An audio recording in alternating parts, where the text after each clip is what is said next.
living. Must be living. Must be living. Oh god, so bright. Yeah, that's the white Aaron I'm used to. And then, yes, check YouTube, check Twitch. Now, I updated my Twitch thing before we actually started, so... Hopefully it's actually updated this time.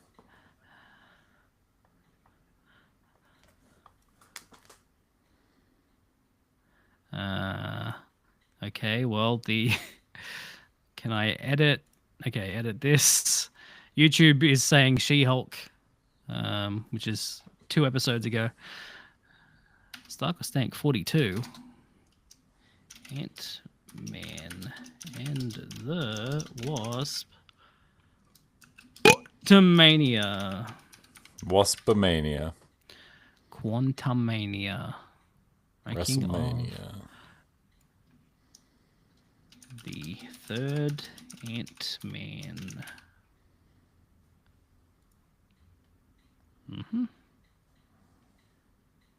Save. Great. Now if I go here, it should be good. Great. Oh god. That was my mic stand. Sure it was. It was. I think you farted. It's okay, it's not a mic stand, it's a bar stool, but it is where my mic is sitting. Wait, why is this? Twitch also says She-Hulk for some reason. See, it's a bar stool. 42. I wasn't lying. Wow, look at that. My camera can move too, fucko. Quantumania. It's bad. I've talked about Quantumania enough in the past week that my phone now recognizes it as a word that exists.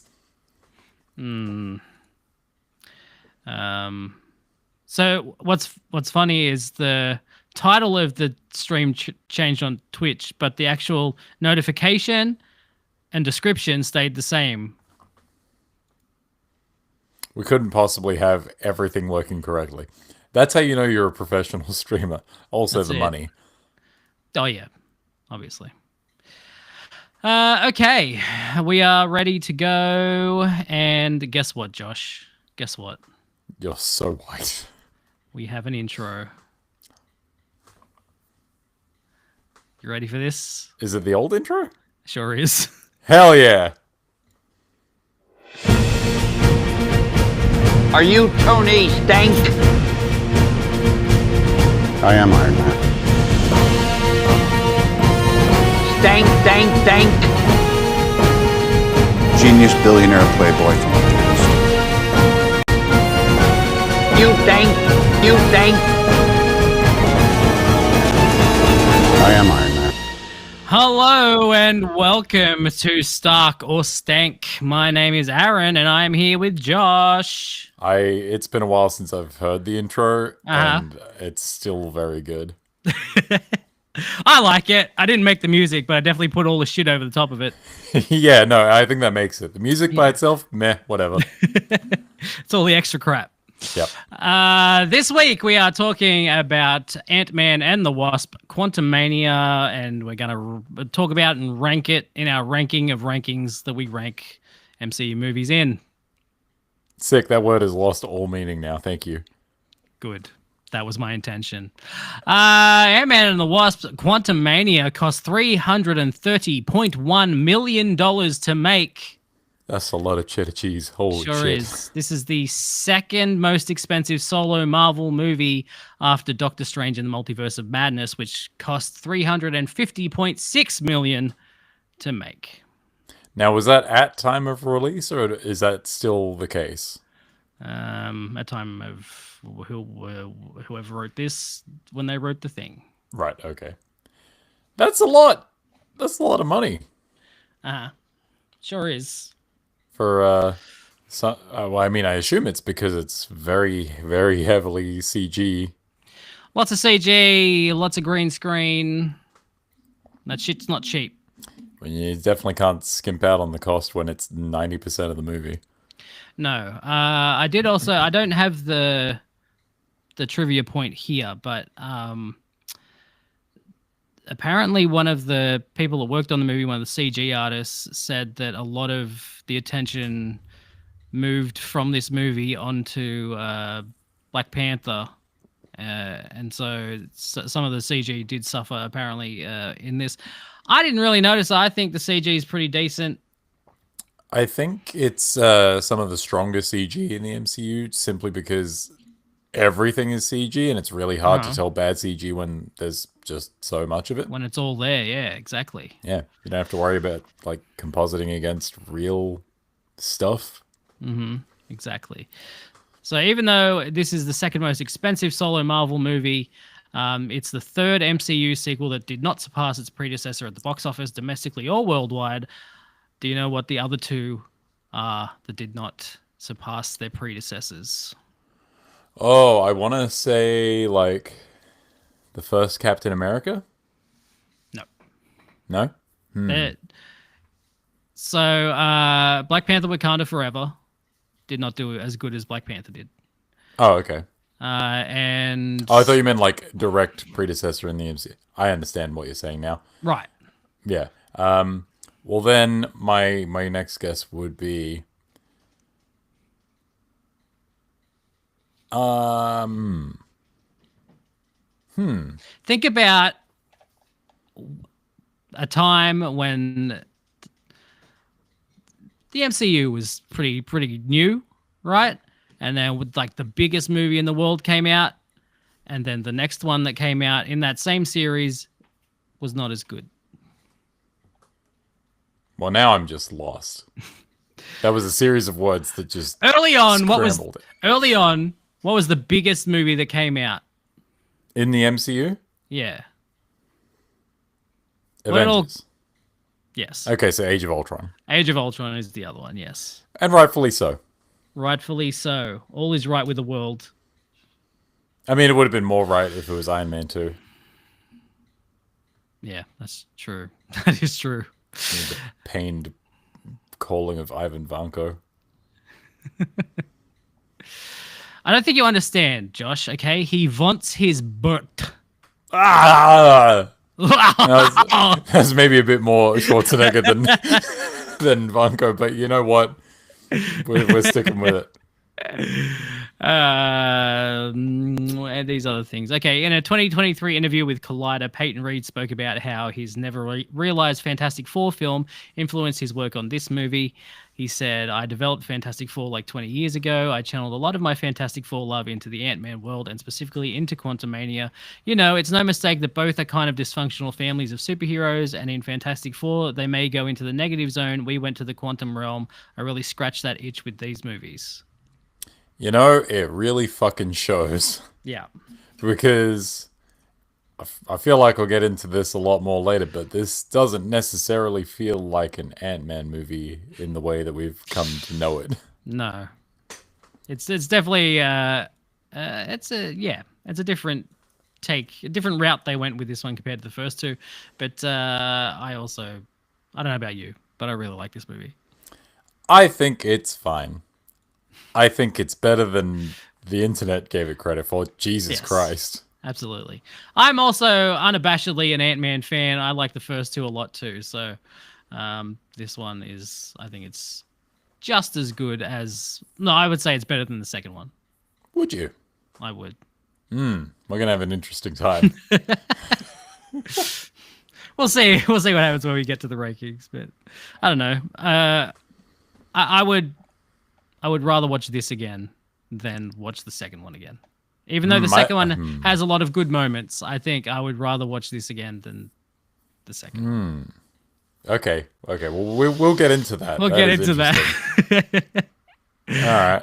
That's also this is Get my arguing boots on. This is I only put this in here because it was such a dumb piece of trivia. This is the 16th MCU movie nominated for no Oscars. Okay. So now let's play the game where we name all the other 15. No.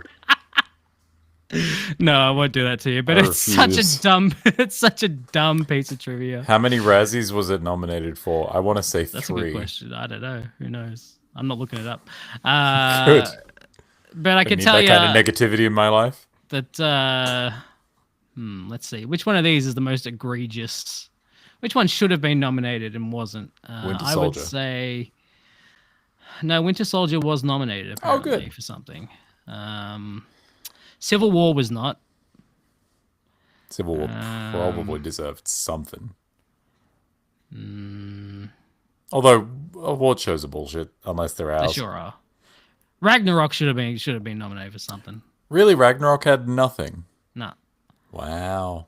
And Like music in that fucking thing is really good. It's probably absolutely. one of the best when it comes to When it music comes to in the the MCU. score for sure. Multiverse of Madness also not nominated for anything, but you know, There's cool shit in there. I like that movie, but Multiverse of Madness has 2 crippling deficits going against it in that it's a superhero movie and also kind of a horror movie. And no one likes those at award shows. it's double not Oscar worthy. Yeah. What's the opposite of Oscar bait? Oscar repellent. There you go. Absolutely. All right, let's talk about Ant-Man and the Wasp: Quantumania. This is the plot. After helping to save the world from Thanos, life has been going pretty great for Scott Lang. He is liked and respected in his hometown of San Francisco and has even written a successful memoir.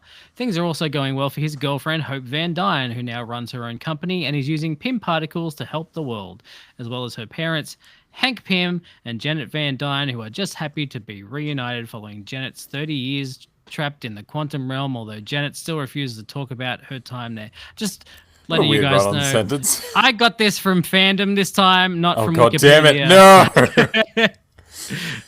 No. I thought that synopsis was going to end with Hank and Janet are just happy to be here. Nope. Yes. Opens fun and happy, and we're having a great time. And Yeah, narrator Scott's fun. Yep. Him like recapping his book, and also the book is very fun. The book is fun. The whole angle of him listening to it in the car, and he's like reading it to people at the bookshop, and He's doing like a signing. the guy gives him a free coffee, thinking he's Spider-Man, and we're having a good time. Was that book ever released for real?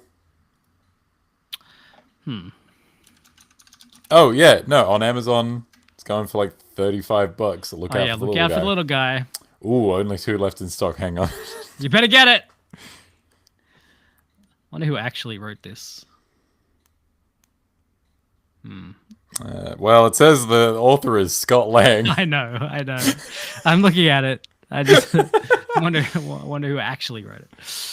It says wouldn't it be Scott great Lang. if it was? They found an author named Scott Lang. No, they just got Stephen King. He's not doing anything. The only bone of contention for Lang is that his daughter Cassie, who is now living with him and Hope, has been arrested more than once due to her participation in protests. After Lang and Van Dyne bail her out, the two have a mild argument where she accuses her father of enjoying his fame and not actually doing anything to help the world now that it is not under any immediate threat. She also accidentally implies during the conversation that she has her own super suit and quickly tries to shrug it off when her father inquires further. Yeah, fun scene. She's getting out of jail. She's obviously been there before. She's got some friends. And the cops are like, "Hey, I know you have it. Give it back." And she's got the little tiny police car. Yeah, we're just getting back into it. We're reestablishing all the characters. Yeah. We've got our third Cassie here. Yes. I'm surprised they didn't just stick with the one from Endgame. Yeah, it is weird. Although I think they just traded up. I don't remember who the actress was in Endgame, but I know who Catherine Newton is. Yeah, I like Catherine Newton. She's cool. Yeah. But yeah, I don't know. I feel bad for that other actress, but Yeah. but here we are. Whoever she is, we feel mildly bad for you. We salute you. In the trivia, I did see that she found out that she was not cast in this movie the day that Catherine Newton was Oh, hired for it. So that's rough. yeah, Because like she was fine in Endgame. She didn't have much to do, but she didn't do anything. But she was a child. she was there. She was teen child of Ant-Man. Yep, that's it. They head to the Pym residence to have dinner, and the conversation turns to a device that Cassie and Pym have been working on, a quantum satellite. They explain it is designed to try and send a signal into the quantum realm to try and establish communications. Janet freaks out when she realizes that someone could send a signal back and demands it be shut down. However, the device ends up imploding and sucking in the five, along with some ants that Pym has been experimenting on to increase their intelligence. The Pym Van Dyne family are separated from Scott and Cassie and land in a completely different part of the quantum realm to the two. That was strangely. I would have typed that as to the pair. Nope, to the two. Yeah, again, this is a thing that happens in the movie. This is nothing's happening. Nothing's really happening yet. This is all just set up for the rest of the movie. So yeah, well, we are now in the quantum realm, and hey, you know what?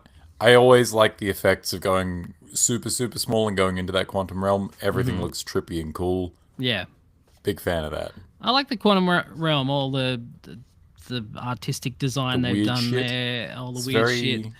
The strange creatures that are down there, and I feel like it's got a bit of a Jack Kirby vibe to it. yeah, it does, for sure. Yeah, Cassie's smart, and she's got this satellite thing that she's been working on since everyone got blipped. Yeah, her reasoning behind it being that like maybe she could have gotten Scott back faster if they had something like this. Yes. Which Yeah. I don't know how regularly you expect people to get trapped in the quantum realm, but I guess if you are fucking around with it, it's not a 0% chance. Exactly. Yeah. Gotta have it just in case. Can't always rely on that one rat. No. You don't even know where he is now. Probably dead. I don't know how Probably. long rats live. That's neither do I, but he's probably dead. Let's face it. The world's against him. I know it. It's he was the real hero of Endgame. Oh, it didn't mention the actual beginning of the movie where Janet's in. Oh yeah, the flashback. Yeah, the flashback at the beginning where we see Kang for the first time. Yeah, Jonathan Majors. Johnny Majors is here. Yeah, not for long. Love you, Johnny. Keep it up, bud. You're doing great work.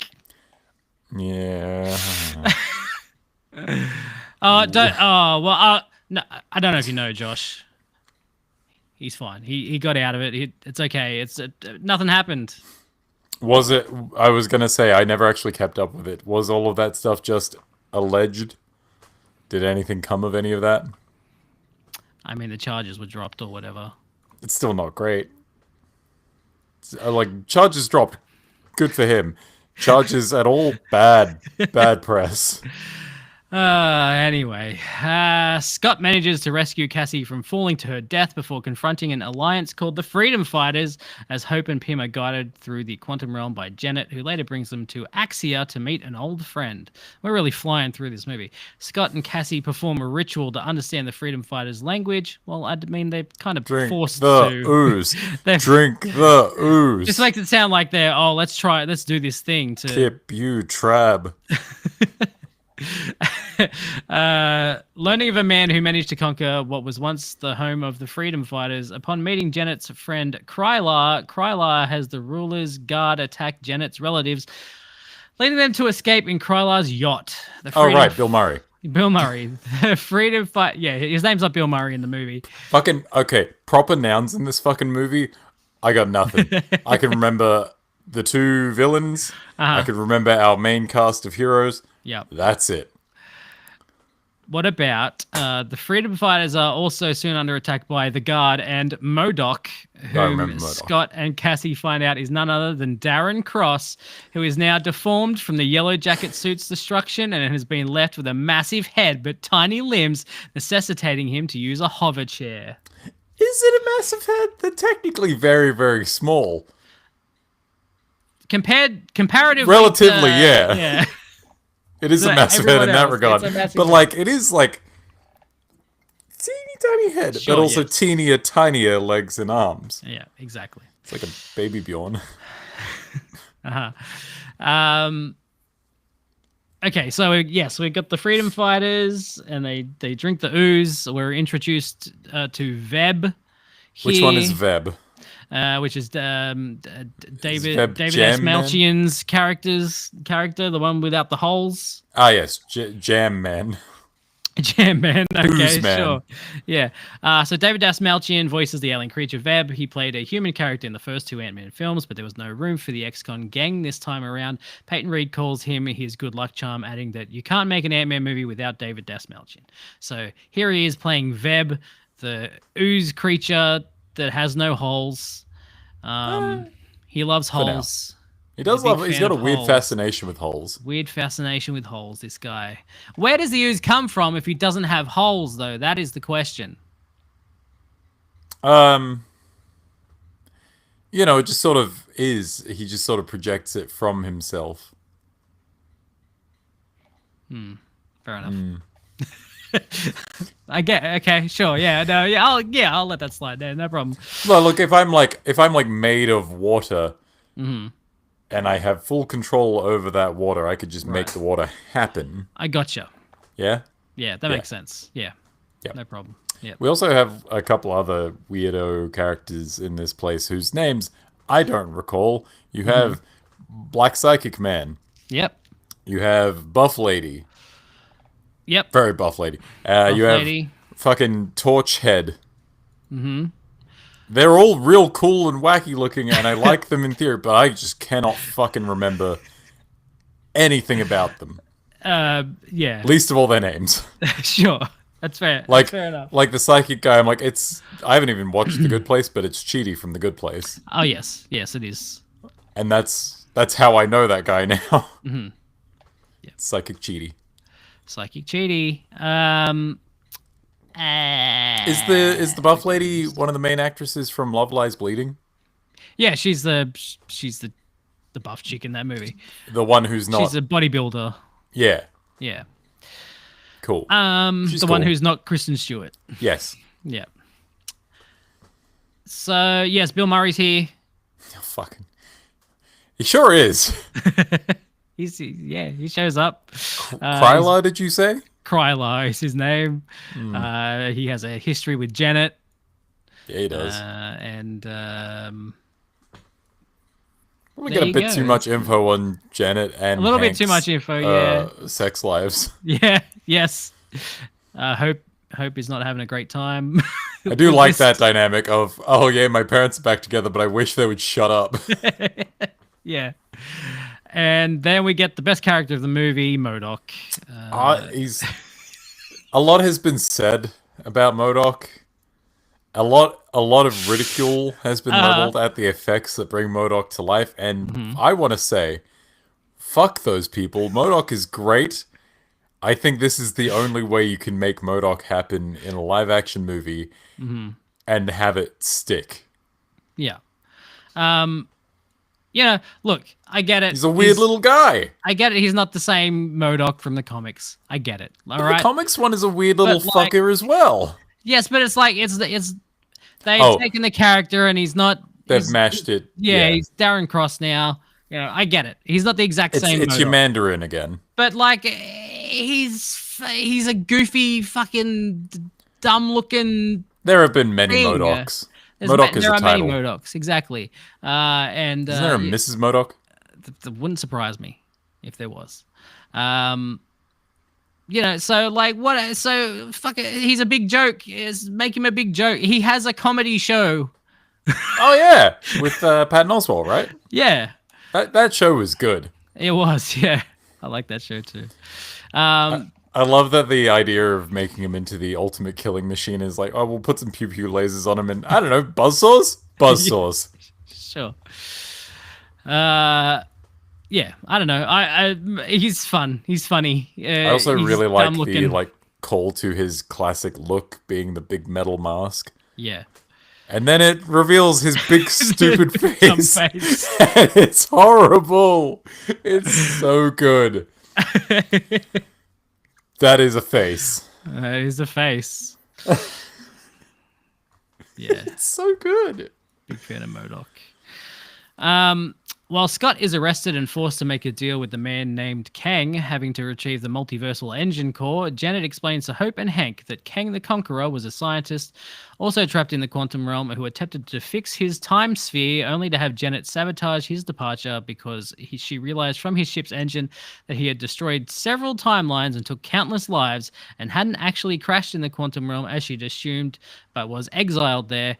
As Ant-Man, Lang shrinks into the enlarged, blown-up multiversal power core, shrinking it with the Wasps. We're really just flying through all this. We got shit to cover. This movie is 2 hours long. It is 2 hours long, which is a bit long for an Ant-Man movie, I will say. But you know, I also it could use some trimming, but also what would they cut out? So I don't know. It just needs to be a little bit leaner. I don't know. Maybe there's some jokes that go on a little long that they could have trimmed, but like, yeah, I don't know. It's a little long. I don't think that this is a broken movie, and thus I definitely don't know how to fix it. Right. Yeah, I don't know. 2 hours is a lot for a movie like this.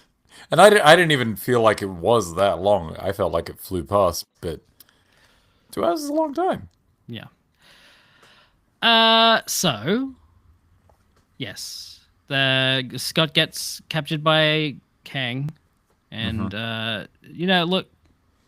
Yeah, okay. Jonathan Majors, sketchy dude. I get it. All right. It's an unfortunate reality that outside of the movies, maybe a piece of shit. Yeah. But in the movie, he's really fucking good. He's really good. He's a really good actor. This is my issue with being a wrestling fan and Logan Paul being really good at wrestling. Because I fucking hate that guy. And he's dog shit on the mic, but in the ring, he's ridiculous. Yeah. Yeah, same sort of thing. Jonathan Majors is a really good actor. It is a shame that he's kind of a piece of shit. Yes. Allegedly. Allegedly, supposedly. Probably. It's possible. It's a distinct possibility. OJ also got off, I will just say. What was that? OJ also got off. Yeah, exactly. Yeah. So back to the movie though. The face-off between Scott and Kang, superbly intense. Kang's got a real presence to him. Yes. He has a way of saying things, and the things that he says, he's written very well. Yeah. He's got a lot of really good lines. Like, are you an Avenger? Are you one? Have I killed you before? Right. Like, yeah. well, that's fucking unsettling. Like, and one of the first things we see him do is psychically fucking blast MODOK, his own dude, for talking. What a dick. Yeah. He's really good in this movie. And he's also, we're going to get to Loki season 2 soon, and he's also pretty good in that. I feel like Loki season 2 is such a fucking blur, so I'm keen to get back to that one. Oh, I can't wait to watch it again. I love that. Watching this and then that now is going to be very strange, because I try to keep my Starks and Stanks and my rankings of it, removed from the MCU as a whole where I can, but God, it affects this. It does. Yep. Yes, the time sphere. Scott shrinks himself down. We get cool visuals. We get cool visuals. We get a whole bunch of Scotts helping each other, trying to shrink. Are we shrinking it even more? blowing it we're up? I can't trying. We're remember. trying to shrink it back down. Shrinking it. Okay. I think. But like Baskin Robbins Scott is here to help. Oh, I think I have some. I think I have some trivia here. Oh, fantastic! We love okay. trivia.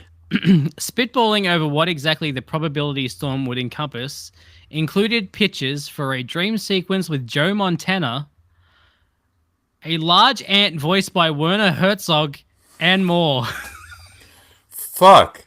And this is the wait. Hang on. They This is what they still cut got out. 2 hours, and they cut that. No, I need Werner Herzog and Sames. That would have been so good. fuck. I never knew I. You ever hear something that you're like, I never knew I wanted that, and now I need it. Yes. That's that for me. I won't That's it. stop. We also missed out on the whole song, which was cut Ah, out. yes. Which I don't have audio of, but imagine that Veb is singing a song about holes. I do imagine that constantly. Yes, really good sequence. Love I the idea like of a this. possibility storm. That's like Yes. cool in concept. All the different possibilities. All Schrodinger's cat in the box, and you're the cat. Yeah, explained the in way the they movie. explain it is also very succinct. Yeah, exactly. And the idea that all the Scots are like freaking the fuck out initially, but then also galvanize and focus, and it's a cool character moment. It is. I am questioning how the time sphere gave Janet visions of how like it just seems like a very convenient thing. The plot Like she touched the needed to happen. machine. Yeah, exactly. How are we gonna do this? Oh, I don't know. She fucking touches the machine. It just tells her. I don't know, just like Okay. I guess this is a more straightforward way than her like accidentally rooting around through his stuff and finding his fucking diary of today I conquered X planets. Apparently, Kang was supposed to be more comedic in this movie, and then they decided to make him like, Good call. yeah, but also a goofy Kang where he has a fucking diary. Well, I mean, we kind of get like maybe not goofy Kang, but a bit more light-hearted Kang in Loki's season 1 finale. So it could work. See a Yeah. lot of Kangs. That would have been funny. Diary. That would have been great. Dear diary, today I conquered And it 12 cuts more to- universes. Cuts Just to, a, as cuts to a scene of him laying on his bed, writing in his diary Kicking with his his legs feet. in the air. his dumb blue mask on.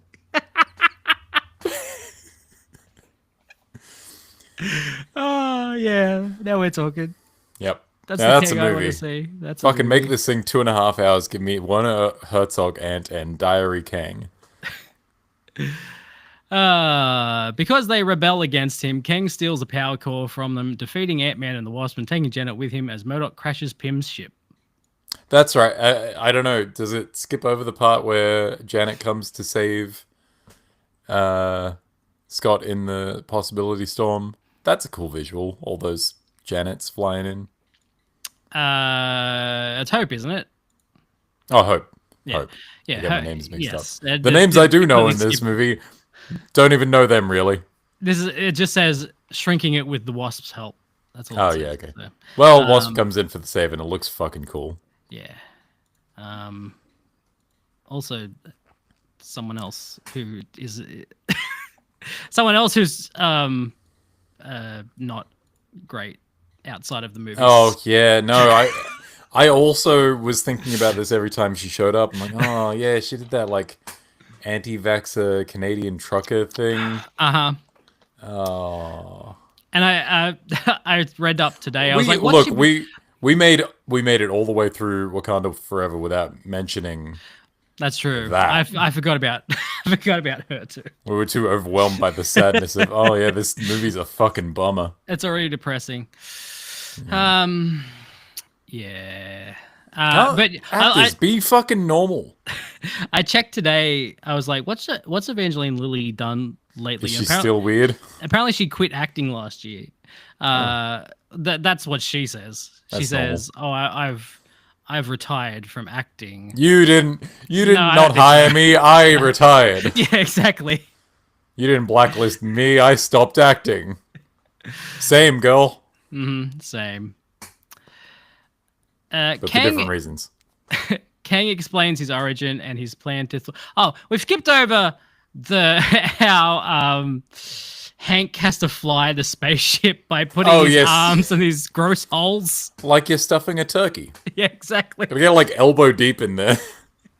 All the best things you have to get elbow deep. And then by the end of the movie, he's just a pro at sticking his arms in the goo. I imagine once you've done it, like once you get past the threshold of it being gross as fuck, Sure. it's like riding a gooey bike. That's what she said. Kang explains his origin and his plan to thwart the Council of Kangs for exiling him to Janet. Okay. Kang explains his origin and his plan to thwart the Council of Kangs for exiling him to Janet, as Cassie evades captivity and frees the freedom fighters.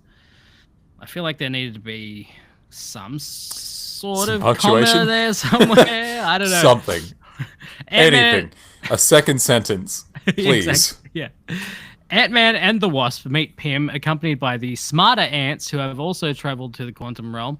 Cassie interrupts Kang's transmission to Axia, telling all residents to fight against Kang. Telling MODOK to kill Cassie, Kang is confronted by Giant Man approaching Axia's center. The freedom fighters and the inhabitants of the quantum realm also help defeat Kang, despite losing to his attacks. Cassie is able... Oh, sorry, you go. You go. This is the last sentence. Cassie is able to get the best of MODOK and tells Cross that he has the capacity to change and does not have to be a dick all his life. Look, that might be the most solid message any of these movies has had. Yeah. It's never too late to stop being a dick. Exactly. Am I remembering this right? When Cassie goes to break out the freedom fighters, she uses some Pym particles to make one guard really tiny. She kicks him. It's very funny. She makes another one super big, and he just goes through the roof. Right. What does she then do to the big one? That's it. Because, that is it, right? He's just big now. He's just tall. It doesn't knock him out or anything. He's just standing, and he's really tall now. Was there a follow-up? I can't remember. Am I remembering? I honestly can't remember. Insane. Yes, the ants are there. They're very smart. Yeah, look, socialism's a loaded word, but... Cassie's rallying the troops. Very cool. Yep, MODOK tries to kill Cassie. Cassie... He gets fucked up. He does. He gets fucked up, and him being like, "No, come on, let's go. I can take it." It's kind of sad because he looks so pathetic. He's like, "I don't know how to not be a dick," or whatever he says, and it's like, it's honestly a little sad. Yeah, and it's magnified by the fact that he just looks so horrible. He does. Yeah, this is fun stuff. This is all fun stuff. With Ant-Man, the Wasp, and Stature attempting to battle Kang, we're just throwing it out there. No one has ever called her that, and no one will ever call her that until Teen Avengers, Young Avengers. I was thinking Teen Titans. No one will call her that until Young Avengers, probably, if that even happens. Surely, at some point. Yeah, well, we thought that about a lot of things, didn't we? True, we did. Remember when Kang was the Thanos of this arc? Yeah, I do remember that. Right now. This is the apex of that. They're still in it. Ah, goodness gracious. Pym calls Part his of me ants, is always in it. Which Pym calls his ants, which had arrived in the quantum realm centuries before the humans and developed their own society to distract him. Convinced he has been acting horribly, Cross sacrifices his life as a hero in disabling Kang's force field he has made, allowing the ants to attack him, with Lang uneasily declaring Cross an Avenger when Cross asks. This scene... You're always like a brother to me. And then the gross little hand. Yeah. And he's just constantly vomiting up goo. Gross bile. It's a... At least I died an Avenger.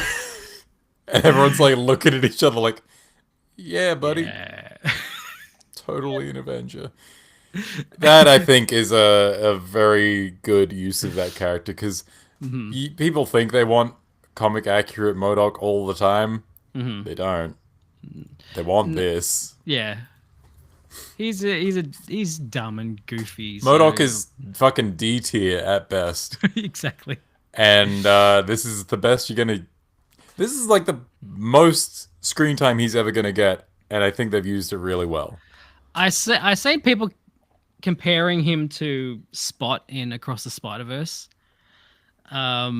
which, like, yeah, they're both goofy characters, but like Spot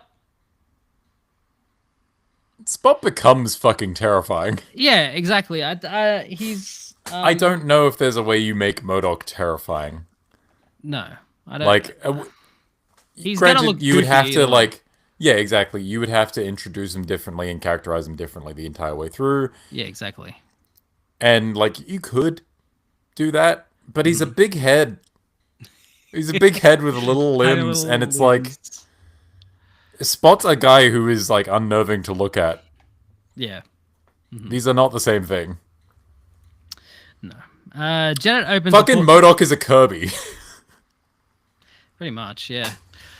Janet opens a portal back to Earth until Lang, the last person to return, was blasted away by Kang. Kang attempts to kill Lang in hand-to-hand combat, but he's sucked in by the distortion power core by Hope's assistance.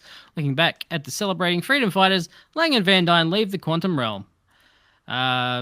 Hey, so, like, in the scene before this, where MODOK comes up and sacrifices himself to bring down Kang's fucking force field, and he gets swarmed by ants, what the fuck happens to Kang at that point? Because, like, I really don't remember. He just gets swarmed by the ants. He gets taken away by the ants. He gets then... Okay, so he does get taken away, and then he shows up later missing a sleeve. Yeah, so he gets taken away by the ants. They're like, he's gone, and then they open the portal, and then everyone's going in, and then he shows up like next to the portal, and Scott pushes Cassie into the portal, and then they have the fight. That's right. I was just really not sure where Kang was in all of this, because I remember him getting swarmed by the ants. I don't remember him getting taken away. It's like at the end of Teenage Mutant Ninja Turtles 2: Secret of the Ooze. Of course. You know? Seminal film. Yes. Everyone thinks that Shredder is dead. Ooze. Everyone thinks Shredder is dead, but no, he's back, and now he's Super Shredder, you know? Right. Except Kang is not Super Kang. He's Super Shredder now, okay? He's gotten his shit rocked. He's missing his Shredder. sleeve. He's just really mad. And my God, does he give Scott the fucking smoke. He does. God damn. Surely Catch these hands, Ant-Man. Surely he was working on Creed 3 at the time. I was going to say he's getting his fucking boxing practice in somewhere. Yeah, exactly. What were those allegations for? Hope comes and saves him again. She's a good person to have around. Hope is. Hope, yes, Hope, definitely Hope. Yeah, it's always good to hope. No one else. No one else. Okay, so overall, being sucked into the thing as it's being like sabotaged, that looks painful. He's having a bad time. It does, but not as bad as what happened to Cross? Yeah, Cross. No, that sucked. And evidently, like, the outcome was way worse. I don't think we're going to see a giant Jonathan Majors head. He literally was, like, getting crushed. Yeah. Like, his bones were breaking and stuff. Frankly, being a giant head with little arms and little legs is probably the best outcome. Yeah, probably. Yes, I think this is all, it's all fun. I like the, people complain about the effects. I think the effects are fine. I also don't mind the green screen because it's not trying to be like realistic. The backgrounds aren't trying to be realistic. It's a fantasy world and they're in it. And I think I enjoy a lot of the Quantum Realm stuff. I think that stuff is fine, mostly. You know what? Like, all the backgrounds and shit are cool. All the structures are cool. All the characters are cool. I don't remember a lot of it, but in the moment, I'm having a good time, and I think that's what matters. Yeah. That's fair enough. Now, back home, Lang continues his happy life and orchestrates a fake surprise birthday for Cassie due to him missing so many. Lang briefly reflects on Kang's words and worries that he may not be dead, or the door might now be open to the ones who exiled him, but decides not to dwell on that for now and focus on his extended family, the Lang and Van Dyne families, and celebrate a belated birthday dinner. I do fucking love the return of narrator Scott being like, everything's fine. But didn't Kang mention things would be really bad if he didn't escape? Uh-huh. Have I fucked up? Yeah, it's just questioning everything and then just immediately nah, it's fine. just moves on. Which, and at the end of the day, probably the right move. Was there some mention of cake earlier on in the movie that I was unaware? Why does he not like the cake at the end? I mean, the cake doesn't look good. And also, that guy seems like a creep. I think it's probably just a bad cake made by a weird guy. It's just but I don't know if there was any, like, I don't think there was a setup for it. I don't think, yeah, I didn't notice the weird guy, so, but I don't know. But, like, that's his weird ex-boss who fired him, right? Oh, okay. Fair enough. Baskin Robbins always finds out. Yeah, I guess. Yeah, it was just a weird, like, he just doesn't like the cake at the end. I'm like, what? Why? It's weird to me that they found the time and energy and money to bring that guy back, but not the ex-cons. Yeah. Like, he's in the first Ant-Man movie briefly. Yeah. And the ex-cons are, like, fun side characters. Don't know what to tell you. They had no money. They only had $330 million, okay? Look, we really got to have the guy with the light bulb head. Yes, exactly. Oh, and the fucking Jam Man got holes. Oh, J-Man did get holes! And then he, like, used that one big hole to vacuum people in, yeah. He's a Kirby, too! He is a Kirby! Horrifying. Oh, everyone's a Kirby. Love that everyone's reaction to that is like, I didn't know he could do that. Yeah. Believing the exile Kang has died, the Council of Kangs calls every Kang variant in the multiverse. They discuss that the Avengers may have to be dealt with, as not only are they touching the very fabric of the multiverse, but they were even able to seemingly kill one of their own. It's a real challenging them is to court death sort of line. Yes. It's crazy how they got every variant of Kang and they all look like Jonathan Majors. Except for the ones that look like lizard Jonathan Majors. So some of the major ones we get here is Ramatut. Ramatut. Immortus. Yay! Scarlet Centurion. He's not that scarlet, but yay! And Chrono Monitor. Chrono Monitor, that's one I didn't pick up. Which one was that? Version of Kang that works for the Time Variance Authority, introduced in Marvel Adventures Fantastic Four, number 23. What does he look like? What does he look like in the movie? Unless they're talking about the one in Loki.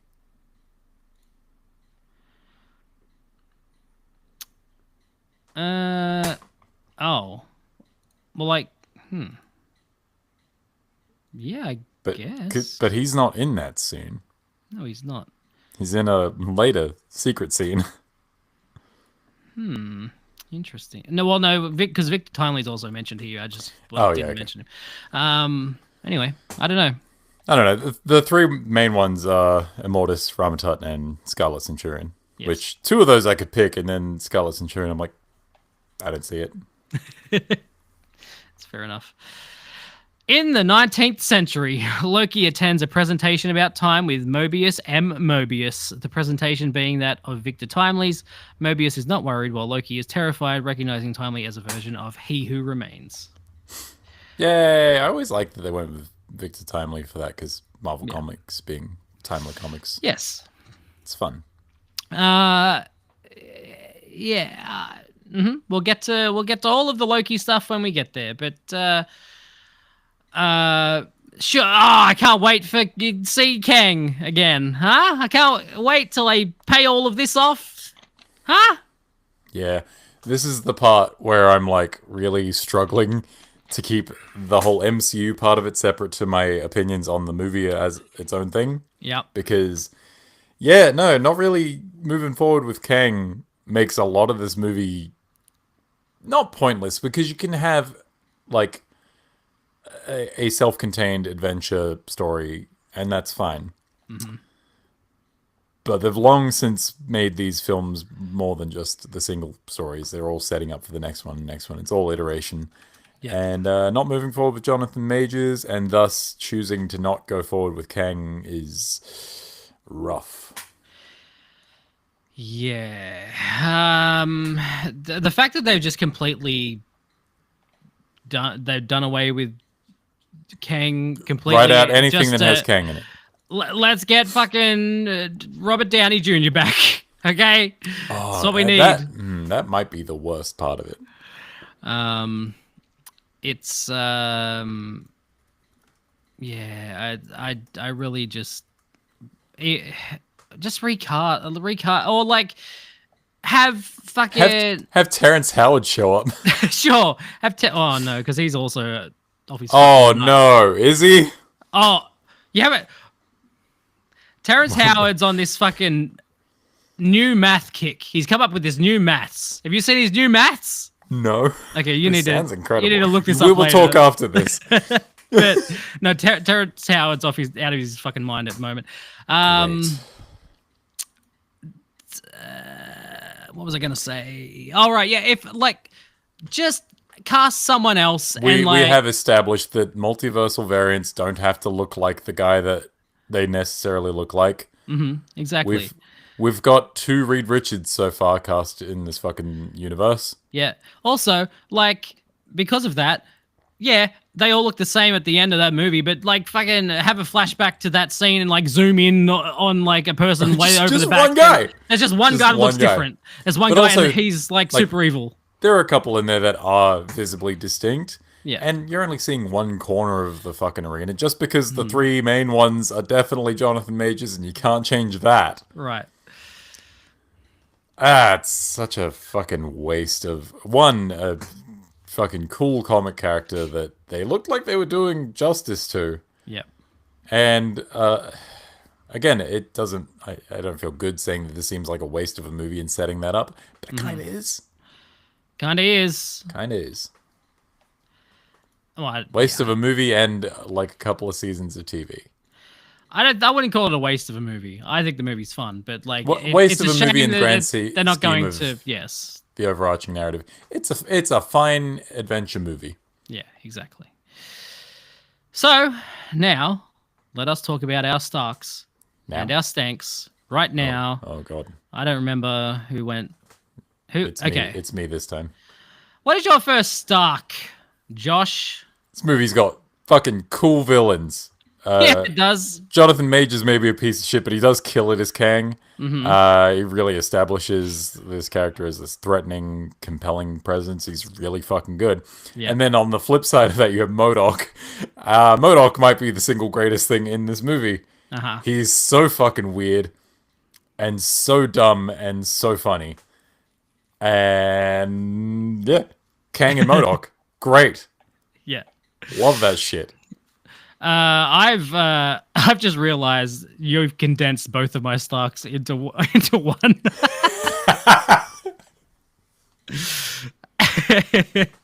That's fine. You can drag this out.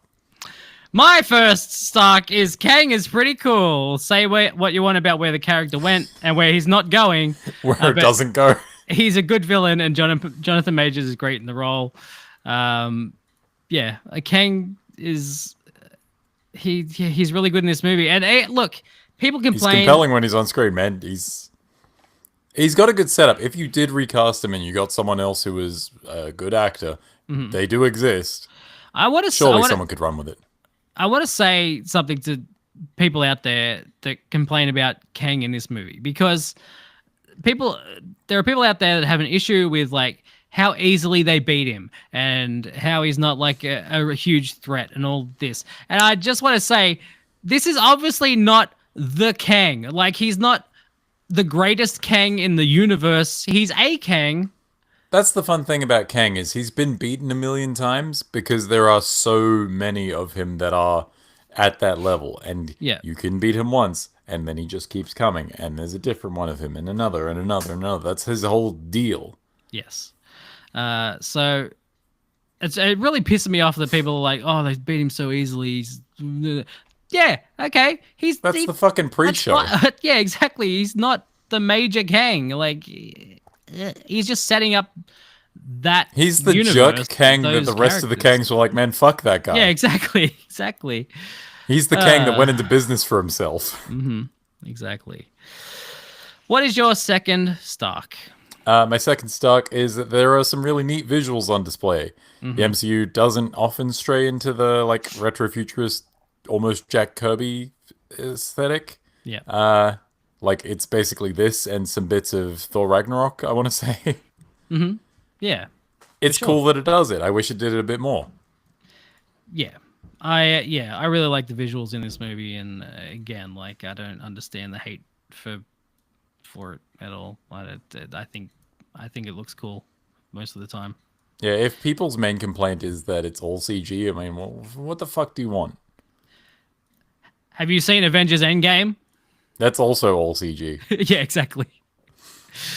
The difference being that you don't have to composite so much CG real life stuff at the same time. At least this is like a bit more visually cohesive than most Marvel CG affairs. Yeah, sure. My second Stark is MODOK. Hell yeah, it is. Fuck the haters, he's great. Also Veb. You know what? We could probably expand this to all the little weirdos. All the little weirdos in this movie, they're all great. Even the ones you don't remember the names of. Okay, no, the fucking building that's alive, love that guy. Yeah. But also when like shit's going bad at the end, when the battle's raging, there's one building cradling another building that's dying, and I lost my shit. I forgot about that, and I laughed so hard because it's like full-on dramatic wide shot of this building cradling another dying building. How do people hate this movie? I don't know. I will not understand. I was surprised. I went to Rotten Tomatoes today, and actually the audience score is quite high. Really? Yeah. I feel like audiences were harsher on this than the critics were. Quantumania. Although audiences are dumb, I feel like we're proof of that. Yeah, the audience score is 81%. Wow, that is high. Yeah. And it's 46 for critics. So that's a bit more like what I feel online. Sure. But yeah, I was surprised by the actual audience score there because I was expecting that to be low as well. But yeah, there you go. Yeah. People are on our side, Josh. We have the power of the masses. That's the stupid, sweaty, smelly masses. What is your first stank? My first stank is the fun of shrinking and growing everyday objects and characters in relation to said objects that provides the first two movies with a lot of fun isn't here. Yeah, because even when they get big, it's like, well, how big are they? Big in relation actually? to what? Like, yeah. Like, it does leave the movie feeling a little more generic sci-fi fantasy than an actual Ant-Man movie. Mm-hmm. Yeah. Which isn't like, I'll take generic sci-fi fantasy if it's fun. That's fine. But like, could have used more dodging gunfire by running through a model city or having a tank on your keychain. Yes. Or body surfing through town on the back of a flatbed truck. Mm-hmm. Yeah. Yeah, I agree. That sort of cool scale stuff is missing because everyone is small, even the big people. Yeah. So, yeah, I get you. My first stank is that it's a little long for an Ant-Man movie, which I think the first two are like an hour and a half each. So we get an extra half hour here, and maybe I think maybe some stuff could have been trimmed out of the first hour of the movie. Like, just get there quicker. Yeah, I don't know. Maybe it's because the synopsis flies through, but I do feel like they get to the quantum realm pretty quickly. I mean, Kang doesn't show up till like an hour into the movie. Okay. Yeah, no, you could definitely trim down a lot of the one, getting to the quantum realm, and then also from quantum realm to meet villain. Yeah. Condense that a bit, you probably got a tighter movie. Yeah. But you got less weird little guys then. That's true. I do like the weird little guys. It's a highlight. No, it is a highlight. So, you know what? I don't know. I don't know how. It's a how tough you make problem. it. Yeah, it is. It's quite a conundrum. What is your second stank? So my second stank sort of rolls into the first, where a lot of the shrinking and stuff makes it a more interesting Ant-Man movie. And it's that the action is kind of bland. There's not much that's Ant-Man to it. Because, like, yeah, you do get some of the shrinking and the growing, but without the everyday relation to objects for, it just doesn't feel very Ant-Man. And also, when they do the small stuff, they don't often do the small stuff where you follow them along being small. They just do the small thing where they then disappear off the screen. Right.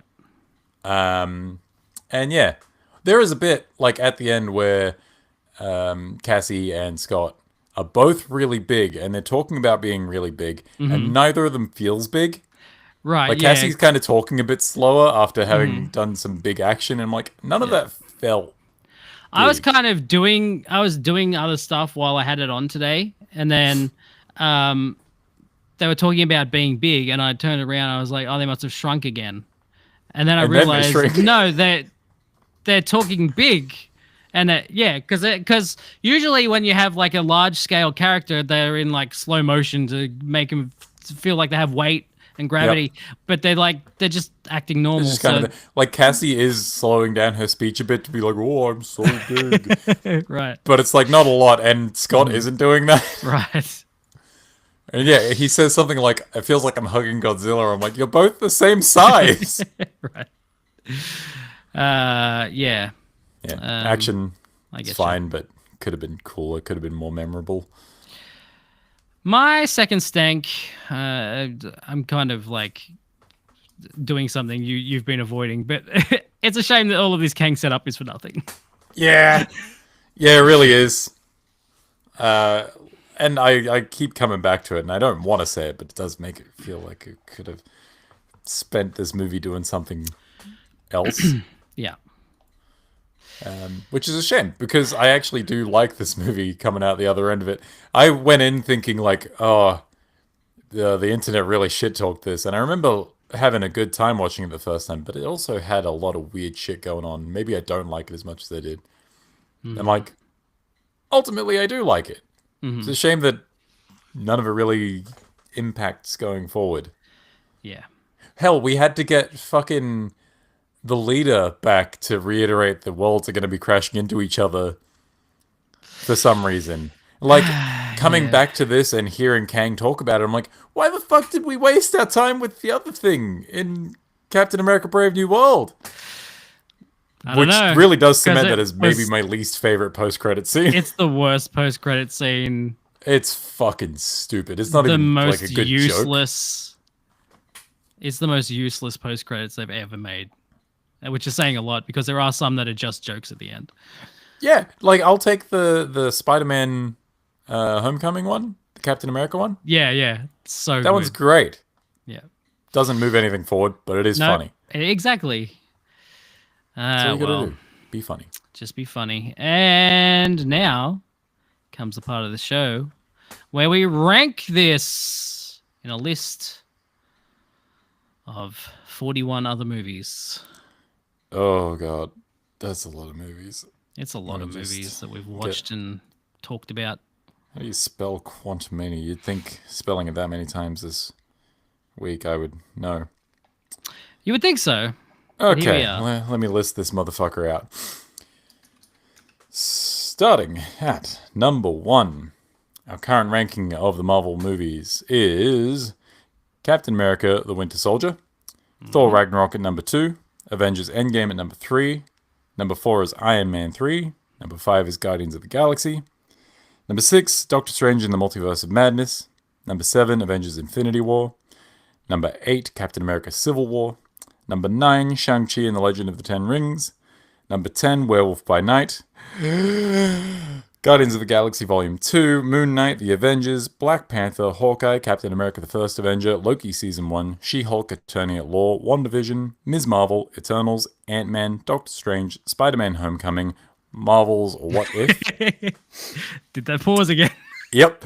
Iron Man, The Falcon and the Winter Soldier, Spider-Man Far From Home, Black Panther Wakanda Forever, Spider-Man No Way Home, Black Widow, Thor Love and Thunder, Thor, The Guardians of the Galaxy Holiday Special, Ant-Man and the Wasp, Captain Marvel, Avengers Age of Ultron, The Incredible Hulk, Captain America Brave New World, Thor The Dark World, and at number 41, Iron Man 2. Aaron, Yes. do you have some thoughts on where you would place Ant-Man and the Wasp, Quantumania? Did I rank this last time or did you? I did. Did I? Okay. All right. Because I basically nailed where Wakanda Forever was going to be. Yeah, you did. Good luck. I'm This is looking. going to be a real easy one. Well, see, I've put it here, okay? And but now I'm thinking. Now I'm looking at some of the other movies that I've put underneath it, and I'm like, oh, maybe not, because there's some good ones here. What are you thinking? Look, if it talk was me up to through me, your process. if it was up to me, I would put it above Wakanda Forever. Oh, really? I would rather watch this than suffer through that again. From an artistic, like we said this last time, from an artistic Wakanda Forever is standpoint- not a good time. right. From an artistic standpoint, it's a very good, like it's a well-made film. It's cohesive. Yes. It's a bit But dark if we're in talking a lot of about ways. if we're talking about something that I would want to watch again, I would rather watch this again. Yeah. But that being said, I think No Way Home is a better movie than this. Yep. I think I would put this at 31 above Black Widow, below Spider-Man No Way Home.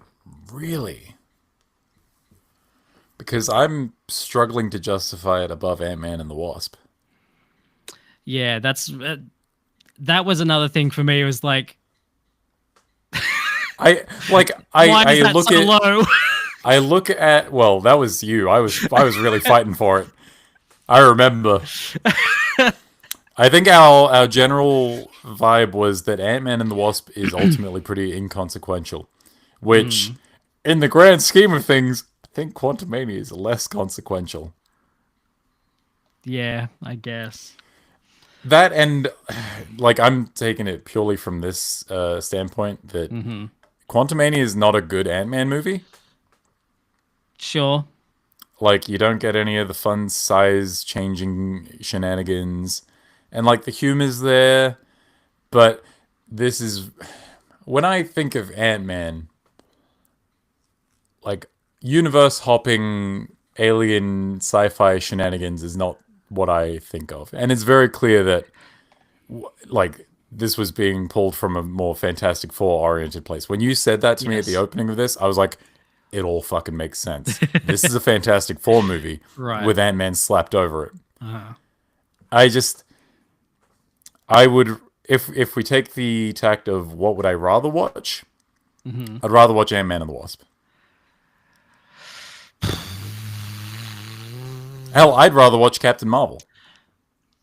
Okay, look. Look.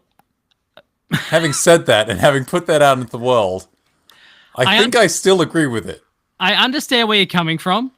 That yes, adding to the wider MCU, this is less consequential. I get it. And also, if that was the reason we put Ant-Man and the Wasp so low, and by we I mean you. But also, Ant-Man and the Wasp has very memorable moments, but the like most blandest villain, possibly one of the most boring villains in any of the MCU movies. She's just kind of there, and she doesn't really do much. Yeah, this Compared does to have a Kang? beat on villains. Kang and MODOK. And MODOK. I think. But tiny Scott Lang at school. Yeah, but that's what I mean. Like, it has moments, but I think overall, like, It has very Ant-Man moments. sure, as an Ant-Man movie, sure. Ant-Man and the Wasp. As a movie? As a movie, I think Quantumania has it beat for. I think Quantumania is funnier. Yeah. Sure, yeah. Just by MODOK alone, yeah, I'll pay that. Quantumania is funnier. Yeah. I would say it's definitely more visually interesting than Ant-Man and the Wasp, which is very much just like San Francisco city streets. Yeah. Warehouses. But it doesn't have that one visual thing that I come to for an Ant-Man movie. But I'm trying to distance myself from looking at this as an Ant-Man movie. I'm trying to see where you're coming from here. Right. Just as a movie. As a movie, it has a lot more going on visually, and yeah, it does have that Jack Kirby shit, and I do love that. Yeah. What else we got?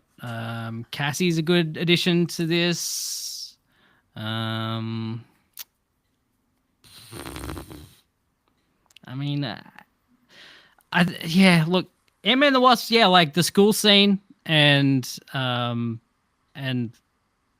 riding a truck. That's in that movie, right? Or is that in the first movie? Yes, that is that one. Yeah, like that stuff's good, but that's also like they are the high points of that movie. Exactly. Okay. I don't like Ghost. That's really what this comes down to. I don't like Ghost. Fair. That's fair. I like aspects of Ghost, but she doesn't really get a lot to do, so not really much arguing for that. Okay. So above Ant-Man and the Wasp. I think it's above Guardians of the Galaxy Holiday Special at that point. I think Ant-Man and the Wasp is probably my sticking point there. And if it's above that, do I think it's above the first Thor? I would put it above Ant-Man and the Wasp and below Guardians of the Galaxy Holiday Special. Really?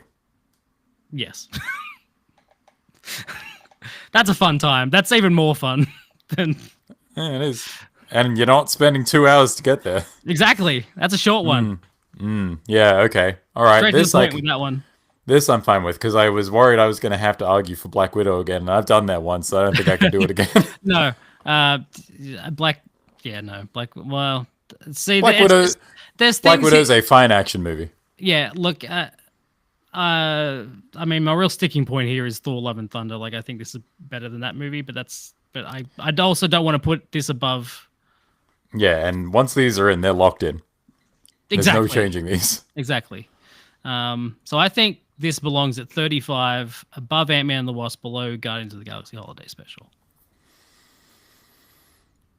I think I can live with that. Where's the first Ant-Man? 22? Yeah, that's all right. Yeah, that's it. Yeah, I can deal with that. It's the best one. It is, by a wide margin, it would seem. Yes. I'm not going to argue about that one. Yeah. Yeah, all right. Fuck it. I'll allow it. Quantman and the Quasp. Quantman and the Quasp. Antimania. All right, here we go. This is the new ranking.